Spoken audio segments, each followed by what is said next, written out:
अस्सलामुअलैकुम। मेरा नाम दानियाल आज़म है और मैं उम्मीद करता हूं कि आप सब लोग खैरियत से होंगे। सबसे पहले मैं आप सब लोग का शुक्रिया अदा करना चाहूँगा। बहुत अच्छा फीडबैक मिला कल की वीडियो पे। मैं आपको ज़रूर जो है वो कॉइन्स के बारे में बताऊंगा, लेकिन सबसे पहले जो है ना वो हम बीटीसी और एथेरियम का टेक्निकल एनालिसिस देखते हैं। और जो कॉइन मैंने आपको कहा था ना कि जिसकी एक्सपेक्टेशंस है आने वाले एक दो हफ्तों में 100 to 200%, उस कॉइन की कंफर्मेशन, ब्रेकआउट कंफर्मेशन होने तो मैं आपको जो है ना वो ट्विटर पे सारी अपडेट और आने वाली वीडियो में मैं आपको कंप्लीट उस कॉइन का टेक्निकल एनालिसिस और मैं आपको उसके ड्रॉबैक्स और रिस्क, वो सारी चीज़ें मैं आपको एक्सप्लेन कर दूंगा। आज की वीडियो में हम बीटीसी, एथेरियम और पोल्काडॉट का टेक्निकल एनालिसिस देखेंगे। मैं आपको जल्दी जल्दी कुछ इंपॉर्टेंट चीज़ें, जिस तरीके से एथेरियम का पैराबोलिक ब्रेकआउट हुआ है, इस तरीके से जो बीटीसी की अब एक्सपेक्टेशन है उसके बारे में मैं आपको कुछ गाइड करूंगा। डायरेक्टली चलते हैं चार्ट्स की तरफ। सबसे पहले अगर हम बीटीसी का चार्ट देखें तो हमारे पास जो एक चीज़ हमने नोटिस कर रही है वो एक ही सिंपल सी चीज़ है, वो ये कि बीटीसी $49,000 की जो रेजिस्टेंस है हमारे पास, अगर आप ये सारे बैक टू पूरा अगस्त देखो तो ये $49,000 हमारी एक बहुत मेजर रेजिस्टेंस रही है। और सिर्फ अभी के साइकिल में नहीं, अगर आप प्रीवियसली जो हमारा प्रीवियस पंप था जिसमें हम ऑल द वे अप $64,000 पे गए थे, तब भी हमारे पास सिचुएशन कुछ $49,000 पे ऐसी ही थी। लेकिन जो मैं एक्सपेक्ट कर रहा हूँ वो मैं एक्सपेक्ट यही कर रहा हूँ कि जब तक बीटीसी $49,000 से हमारे पास नीचे है तब तक ये alt coins, Ethereum, Cardano, Polkadot, इनके पास थोड़ी बहुत स्पेस है ग्रो करने की। लेकिन बीटीसी का जो टाइम है वो मैं एक्सपेक्ट कर रहा हूँ कि अब बहुत करीब है, बीटीसी ब्रेकआउट कर जाएगा। हमारे पास बीटीसी जो है ना वो ये इसकी $49,000 की जितनी ज़्यादा बीटीसी ने टेस्टिंग कर ली है, और बीटीसी यूज टू नहीं है, ठीक है। अगर आप बीटीसी का एक कंप्लीट ओवरऑल उठा के देखो ना कि इसके मूवमेंट किस तरीके से होती है, उसमें बीटीसी कभी भी बहुत ज़्यादा टाइम जो है ना वो किसी भी एक रेजिस्टेंस या एक सपोर्ट के नीचे इतना ज़्यादा दब के नहीं रहता। अब मेजॉरिटी ऑफ वजह क्या है जिसकी वजह से हमारे पास ये बीटीसी 49,000 से नीचे प्रेस्ड है? उसकी वजह यह है कि मोस्ट ऑफ 99% ऑफ जो बुल्स हैं वो इस टाइम पे एथेरियम में शिफ्टेड है। और ये चीज़ हमें, अगर हम एथेरियम का चार्ट देखें और बीटीसी का चार्ट देखें तो हमारे पास ये हमें एक चीज़ साफ नजर आती है कि हाँ, इस टाइम पे जो मेजॉरिटी ऑफ मनी है वो हमारे पास है एथेरियम में। लेकिन आपको ये भी पता होना चाहिए कि जो भी साइकिल, पंप साइकिल जनरेट होता है वो बीटीसी और एथेरियम का बिल्कुल सेम एटीज या डिटो कॉपी हमारे पास होता है। लेकिन हमारे पास कुछ ऐसे ओकेजन जरूर आते हैं जहां पे जो है वो कभी कभी एथेरियम सरपास कर जाता है और कभी कभी बीटीसी सरपास कर जाता है। तो इस तरह के ओकेजन हमारे पास आते रहते हैं। अब यहाँ पे मैं ये एक्सपेक्ट कर रहा हूँ, जिस तरीके से मैंने आपको एथेरियम का कल के दिन में भी मैंने आपको कहा था मार्केट प्राइस पे एंट्री ले लो। हमारे पास जो ऊपर वाला जोन है वो है एक्यूमुलेशन जोन, और ये एक्यूमुलेशन जोन, अब जो लोग मुझे ये कहते थे ना कि ये एक्यूमुलेशन जोन, मैं कह रहा हूँ कि 3600 से लेके ऑल द वे अप 38 तक ये एक्यूमुलेशन जोन है, तो ये अब उन लोगों के लिए जवाब है कि एक्यूमुलेशन जोन जो है वो या तो ऑल टाइम हाइस के करीब होता है या तो है वो बिल्कुल जो है ना वो ऑल टाइम लोज या हमारे पास जो डंप के लो टारगेट्स होते हैं वहां पे होता है। अब ये इस जगह पे एक्यूमुलेट होने का क्या मकसद होता है? यहाँ पे ये होता है मोस्टली जो यहाँ पे एक्यूमुलेशन होती है वो होती है ट्रेडर्स करते हैं या जिन्होंने फ्यूचर्स ट्रेड ओपन करनी होती है। अब यहाँ पे ये जितनी भी ये इस एक्यूमुलेशन जोन में प्राइस ऊपर गई है, यहाँ पे बहुत ऐसे कम है जो होल्ड करेंगे इसको बाय करके, करंट मार्केट प्राइस पे बाय करके अब होल्ड करेंगे। नहीं, जिन्होंने होल्ड करना था उनकी buying all the way down हमारे पास जो है ना वो ये इस रेंज में $300 से $3,000 से लेके बिलो जो होल्ड कर रहे हैं वो इसको होल्ड करेंगे ऑल द वे अप हमारे पास ऊपर तक होल्ड करते हुए लेके जाएंगे। लेकिन स्टिल मैं यहाँ पे ये एक्सपेक्ट कर रहा हूँ कि हमें ये इस एक्यूमुलेशन जोन से रिजेक्शन मिलेगी और हम कुछ ये बुलिश फ्लैग की बेस को जो है ना वो हम टच करने नीचे की तरफ आएंगे, जो कि हमारे पास $3,600 बन रहा है। अब मैं आपको बिल्कुल रिकमेंड नहीं करूँगा कि आप एथेरियम की किसी भी ट्रेड में जाओ, क्योंकि जो हमारे पास एथेरियम की ट्रेड के जो एरियाज थे वो हमारे पास ये ऑल द वे डाउन 32-3300 थे। जिस तरीके से जैसे ही हमारे पास ये बीटीसी $49,000 को क्रॉस करेगा, हमारे पास Ethereum, Polkadot, Cardano, XRP excluded है, एक्सआरपी को मैं इंक्लूड नहीं करूंगा, लेकिन एथेरियम और पोल्काडॉट और कार्डानो ये एक जगह पे स्टक हो जाएंगे, जिस तरीके से अभी बीटीसी हमारे पास एक स्पेसिफिक रेंज में हमारे पास स्टक है।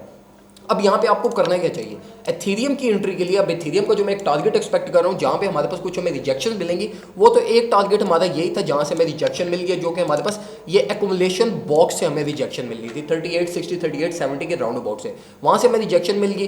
अब जो मैं अगर कोई एंट्री, एक छोटी मोटी एंट्री अगर कोई चलाना चाहता है तो उसको मैं यही कहूँगा कि आप 3600 तक या 3640 तक प्राइस को फॉल करने दो, वहाँ से मार्केट में एंटर होना, क्योंकि वही एक एंट्री रिस्क टू रिवॉर्ड आपके लिए कुछ आपको प्रॉफिट दे सकेगी। लेकिन अगर आप जो है वो भी करंट करंट मार्केट प्राइस से एंटर होते हो तो ये कुछ रिस्की एंट्रीज है, ऑल्दो ये भी आपको प्रॉफिट देंगी with the passage of time जब बीटीसी का पंप आएगा। तो करना आपको क्या चाहिए, करना आपको ये चाहिए कि आप इस टाइम पे बीटीसी में वापस आओ, जिस तरीके से मैंने आपको कल के दिन में भी कहा था, बिल्कुल परफेक्टली 200 mA की हमने सपोर्ट ली, सक्सेसफुल सपोर्ट हुई, जो कि मैं यहाँ पे एक्सपेक्ट कर रहा था। यहाँ पे बहुत सारे लोग इधर ये कह रहे हैं कि बीटीसी वीक हो गया, डोमिनेंस लेवल गिरना स्टार्ट हो गया। नहीं भाई, हर कॉइन का अपना टाइम होता है। अगर आप प्रीवियस पूरे एक महीने को उठा के देखो ना तो हर कॉइन का बारी बारी नंबर आया। सबसे पहले हमारे पास कार्डानो बूम हुआ, कार्डानो के बाद हमारे पास पोल्काडॉट का कुछ थोड़ा बहुत पंप आया, फिर उसके बाद हमारे पास XRP का थोड़ा बहुत पंप आया, फिर उसके बाद BTC कुछ पंप हुआ, साथ एथेरियम भी पंप हुआ, और उसके बाद लाइन वाइज हमारे पास अब पोल्काडॉट, XRP और अब BTC की बारी उस पैटर्न के अकॉर्डिंगली हमारी बनती है। तो जो मेजर लेवल है वो यही है कि मार्केट प्राइस से मार्केट में एंटर हो जाओ, एक स्विंग ट्रेड को ओपन कर दो। जिस तरह मैंने आपको ये इन सारे लेवल्स पे मैं आपको बताता हुआ आ रहा था कि ट्रेड्स ओपन करो, आपको प्रॉफिट होंगे। जो मेरी $48,000 से जो मैंने ट्रेड ओपन की थी वो मेरी स्टिल चल रही है, वो ऑल द वे डाउन, मेरे पास 46,000 तक भी गई, लेकिन स्टिल मैंने उस ट्रेड को क्लोज नहीं किया, क्योंकि मुझे पता है ये जो एंट्री एक मैंने एक्वायर कर लिया ये वर्थ प्रॉफिट्स होगी, क्योंकि जब ये इसका ब्रेकआउट होगा तो जो हमारे पास फर्स्ट टारगेट है वो ऑल द वे अप $54,000 है। तो ये हमारे टारगेट्स बहुत ज़्यादा, प्रॉफिट्स बहुत ज़्यादा इस एरिया में बनते हैं। अगर आपने एथेरियम के प्रॉफिट्स लिए हैं तो मैं आपको अब यही रिकमेंड करूंगा कि अब वापस बीटीसी की मार्केट में आना शुरू हो जाओ, क्योंकि रेस्ट ऑफ क्रिप्टो मार्केट भी अब आहिस्ता आहिस्ता बीटीसी में आना स्टार्ट हो जाएगी। जितने भी बुल्स हैं, जितनी भी वेल्स हैं, वो एथेरियम के प्रॉफिट्स को सिक्योर करके अब बीटीसी में वापस आएंगे। अगर हम एथेरियम को थोड़ा और ज़्यादा देखें और हम जो है वो ये इस हाईएस्ट लोज वाले चार्ट को देखें तो हर लोज वाले चार्ट में हमारे पास ऐसा कुछ भी नहीं है। जिस तरीके से हमारे पास यहाँ पे कंसोलिडेशन है, कंसोलिडेशन के बाद जो एक मेजर लेवल देखना था वो ये था, ये हमारा ये वाला जो पैटर्न जनरेट होता है, जो हायर हाइस की एक वर्टिकल रेजिस्टेंस थी, ये ब्रेक हो जाए हमारी, वो हमारी ब्रेक हुई और all the way up parabolic हमारे पास रन हुआ। अब यहाँ पे इस चीज़ का वेट करो कि अब हमारा ये एक न्यू हाई जनरेट हुआ है, अब इसके लो को जनरेट होने दो। जैसे हमारे पास ये high low high low high low generate हो रहे हैं, इसी तरीके से अब यहाँ पे एक लो को जनरेट होने दो। अब ये लो बेशक हमारे पास $4,100 को टच करके तब लो जनरेट होता है, या चाहे हमारे पास अभी जनरेट हो, ये जब तक लो जनरेट नहीं होता तब तक मैं एथेरियम की मार्केट से एग्जिट हूँ। मैं जो स्पॉट में मेरे पास बाइंग है वो सारी मैं स्टिल होल्ड कर रहा हूँ, मैं सेल नहीं कर रहा। मैं all the way up all time highs के करीब या $4,400 के करीब जो है ना मैं उसको सेल करूँगा, क्योंकि अगर अभी आप सेल करते हो तो अभी सेल करने के बाद आपको नहीं पता कि आने वाले महीने में हमारे पास कैसी इसकी परफॉर्मेंस होगी, हम कहाँ तक जा सकते हैं। तो इसलिए अनप्रिडिक्टेबल मार्केट है, इसलिए जो है ना वो अब जो लो टारगेट जो हमने 2000, 2100, 2200 से जो बाइंग की हुई है उसको मैं थोड़े से प्रॉफिट्स के लिए जो है ना वो ऑल द वे अप 44, 4500 जो मेरा एक हाई टारगेट है उसके लिए मैं इग्नोर नहीं कर सकता।